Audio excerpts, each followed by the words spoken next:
নন্দীগ্রাম থানার বিজেপি কর্মী সমর্থকদের বিরুদ্ধে ৪৭টি এফআইআর নিয়ে রাজ্যকে তদন্তে অগ্রগতির রিপোর্ট ২রা জুলাই আদালতে দিতে নির্দেশ বিচারপতি অমৃতা সিনহার।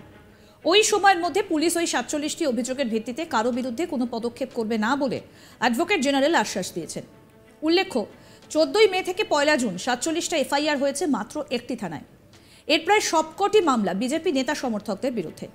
মাত্র ২ সপ্তাহের মধ্যে এতগুলো এফআইআর, যার সবকটি ওপেন এন্ডেড এফআইআর, মানে যে কোনো সময় যে কোনো কাউকে জিজ্ঞাসাবাদ করা হতে পারে, গ্রেফতার হতে পারে। আর বেশিরভাগ পুলিশ স্বতঃপ্রণোদিত মামলা করেছে।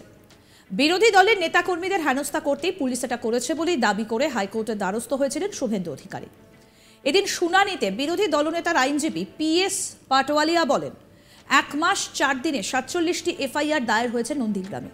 শুভেন্দু অধিকারী সহ বেশ কয়েকজন বিজেপি কর্মী সমর্থকের নাম জড়িত। তার মধ্যে ৩৪ জন বিজেপি নেতাকে একাধিক মামলায় যুক্ত করা হয়েছে। প্রায় একই রকম অভিযোগের বয়ান, প্রায় সবই ওপেন এন্ডেড এফআইআর। মিথ্যে মামলায় বিরোধীদের শায়েস্তা করতে এই পথ নেওয়া হয়েছে। তিনি আরও বলছেন, বশির আহমেদ নামে এক ব্যক্তি একাই ৩৪টি মামলা দায়ের করেছেন। তৃণমূল নেতা দেবকুমার রায় দায়ের করেছেন বেশ কয়েকটা মামলা। অনিতা মণ্ডল নামে একজন অভিযোগ করছেন, শুভেন্দু অধিকারীর মদতে তার দোকান ভাঙচুর করে লুট করা হয়। সব ক্ষেত্রেই গালিগালাজ, প্রাণে মারার হুমকি কমন। প্রায় সব ক্ষেত্রে শুভেন্দু অধিকারীর মদতে হামলার ঘটনা ঘটেছে বলেই অভিযোগ দায়ের হয়েছে। শুধু এখানেই নয়, নন্দীগ্রামে যখন শুভেন্দু মমতা বন্দ্যোপাধ্যায়ের বিরুদ্ধে জয় পান, তারপরেও একই রকমভাবে এফআইআরের বন্যা বয়ে গিয়েছিল। তার বিরুদ্ধে খুব কম সময়ে ১৭টি মামলা হয়, কিন্তু শেষ পর্যন্ত কোর্ট সব এফআইআর স্থগিত করে দেয়। সেই সময় এমন কিছু এফআইআর হয় যেখানে অভিযোগকারীর ঠিকানা বা বাবার নাম ছিল না। কোর্টের নজরে সেই সব এসেছিল। এবার আবার সেই ভুল প্রভাবশালী শক্তি করেনি। এমন ধরনের অভিযোগ জানানোর জন্য সেই সময় হাইকোর্ট পুলিশের বিরুদ্ধে কঠোর সমালোচনা করেন। হাইকোর্টের অর্ডার সুপ্রিম কোর্টে চ্যালেঞ্জ করলেও তারা হস্তক্ষেপ করেনি। এই বিষয়ে আমাদের প্রতিনিধি কি প্রতিবেদন তুলে ধরেছেন, আসুন শোনাই। একই থানায় বিজেপি নেতা কর্মীদের বিরুদ্ধে ৪৭টি এফআইআর। এই সমস্ত এফআইআর খারিজের দাবিতে কলকাতা হাইকোর্টের দ্বারস্থ হয়েছিলেন বিরোধী দলনেতা শুভেন্দু অধিকারী। সেই মামলায় আপাতত ২রা জুলাই পর্যন্ত কোনো রকম পদক্ষেপ করা যাবে না বলে নির্দেশ বিচারপতি অমৃতা সিনহার। ওই দিন রাজ্য পুলিশকে রিপোর্ট দিতে নির্দেশ দিয়েছেন বিচারপতি। বিরোধী দলনেতা শুভেন্দু অধিকারী তিনি কলকাতা হাইকোর্টের দ্বারস্থ হয়েছিলেন। ১৪ই মে থেকে ১লা জুন পর্যন্ত নন্দীগ্রাম থানায় নানা রকম অজুহাতে ৪৭টি এফআইআর দায়ের হয়েছে এবং সবকটি বিজেপি বিভিন্ন কর্মী সমর্থকদের বিরুদ্ধে। এবং সেখানে সেই কর্মী সমর্থকদের বিরুদ্ধে অভিযোগের সূত্রে তার নাম জড়িয়ে দেওয়ার চেষ্টা চালাতে পারে পুলিশ, এমনটাও আশঙ্কা রয়েছে বিরোধী দলনেতার তরফে।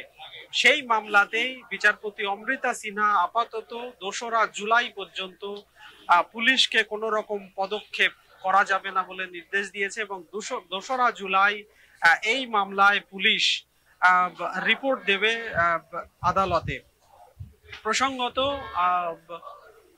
বিরোধী দলনেতার তরফে অভিযোগ ছিল যে বিরোধী দলনেতার তরফে আইনজীবী SS পাটওয়ালিয়া এদিন কলকাতা হাইকোর্টে জানান যে সমস্ত এফআইআর দায়ের হয়েছে সেখানে দেখা যাচ্ছে বশির আহমেদ নামে এক ব্যক্তি তিনি একাই ৩৪টি এফআইআর দায়ের করেছেন বিভিন্ন বিজেপি নেতাকর্মীদের বিরুদ্ধে। এছাড়া দেবকুমার রায় তৃণমূল নেতা, তিনিও বেশ কয়েকটি এফআইআর করেছেন। অনিতা মণ্ডল নামে একজন মহিলা, তিনি বিরোধী দলনেতার মদতে তার দোকানে ভাঙচুর চালানো হয়েছে এমনটাই এরকম অভিযোগ জানিয়ে এফআইআর দায়ের করেছেন। আইনজীবীর বক্তব্য যে এই ধরনের ঘটনা যখন শুভেন্দু অধিকারী নন্দীগ্রাম কেন্দ্রে নির্বাচনে যখন জয়লাভ করেছিলেন ঠিক একই রকম ঘটনা ঘটেছিল।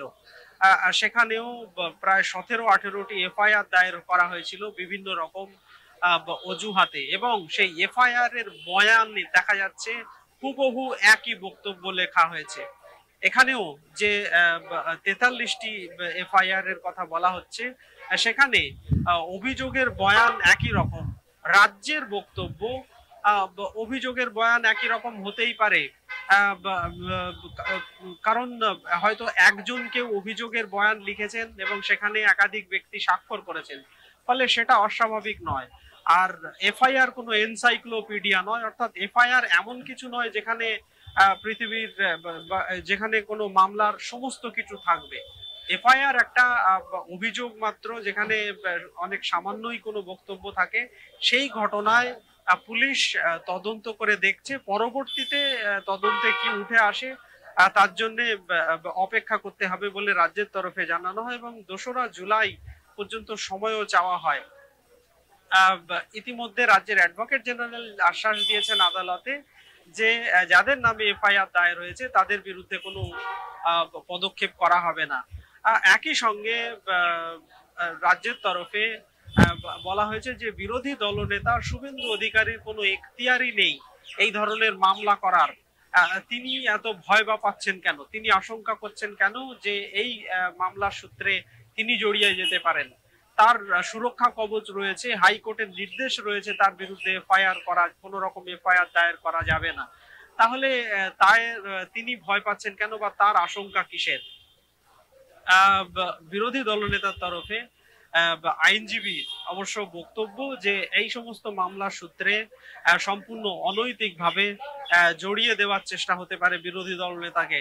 নির্বাচনের একেবারে শেষ পর্বে কোলাঘাটে শুভেন্দু অধিকারীর অফিসে তল্লাশির ঘটনায়ও ঠিক এইরকমই ওপেন এন্ডেড এফআইআর দায়ের করা হয়েছিল বলে আইনজীবীদের বক্তব্য। ওপেন এন্ডেড এফআইআর এর অর্থ হচ্ছে যে এই কোনো এক ব্যক্তির বিরুদ্ধে অভিযোগের সূত্রে আর এক ব্যক্তিকে সাক্ষী হিসেবে বা আর এক ব্যক্তিকে তার থেকে সাক্ষ্য গ্রহণ করার জন্য পুলিশ তাকে জিজ্ঞাসাবাদ করার জন্য তাকে ডাকতে পারে এবং সেই সূত্রে যদি পুলিশ কোনো রকম সূত্র খুঁজে পায় সেক্ষেত্রে তাকে সেই ব্যক্তিকে গ্রেপ্তার করা হতে পারে। ফলে এই ধরনের ওপেন এন্ডেড এফআইআর ঠিক নির্বাচনের শেষ পর্বে বিরোধী দলনেতার বিরুদ্ধে করা হয়েছিল, যদিও সেই ঘটনায় ইতিমধ্যেই বিচারপতি অমৃতা সিনহা বিরোধী দলনেতাকে সুরক্ষা কবচ দিয়েছেন। বিরোধী দলনেতার বিরুদ্ধে সেপ্টেম্বর মাস পর্যন্ত কোন রকম পদক্ষেপ করা যাবে না এবং সেই মামলার তদন্তের উপরেও স্থগিতাদেশ জারি করেছেন বিচারপতি। ঠিক একই ধরনের ওপেন এন্ডেড এফআইআর নন্দীগ্রাম থানাতেও করা হয়েছে। এই ঘটনায় আপাতত বিচারপতি অমৃতা সিনহা 2রা জুলাই পর্যন্ত কোন রকম পদক্ষেপ করা যাবে না বলে নির্দেশ দিয়েছেন। 2রা জুলাই এই মামলার শুনানির দিন রাজ্যকে রিপোর্ট পেশ করতে হবে আদালতে। দেখতে থাকুন আজ তাক বাংলার ইউটিউব চ্যানেল, সাবস্ক্রাইব করুন।